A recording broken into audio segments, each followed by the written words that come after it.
পৃথিবীতে সবচেয়ে বেশি ব্যবহৃত জিনিস হচ্ছে পুরুষ। যেই দিন একটা শিশু জন্মায়, দেখবা মেয়েটা যখন কিশোরী থেকে যখন নারী হয়, তখন সে তার মায়ের শাড়ি পায়, বোনের গহনা পায়, বান্ধবীর লিপস্টিক পায়।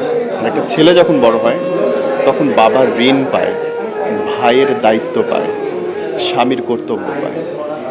যেই দিন একটা পুরুষ বোঝা শুরু করে যে সে পুরুষ, সেদিন থেকে পুরুষটার হাসি বন্ধ হইতে থাকে, কথা বন্ধ হইতে থাকে, দায়িত্বের চাপে সে ম্রিয়মাণ থাকে।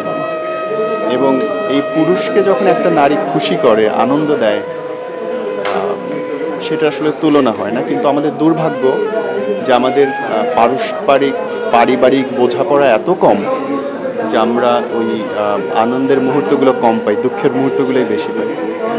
এবং পুরুষের কান্নায় আসলে শব্দ হয় না, চোখের জল অনেক পড়ে, তাকায় থাকবে কিন্তু ভেতরটা পুরো শেষ হয়ে যাবে, ভাই টের পাবে না।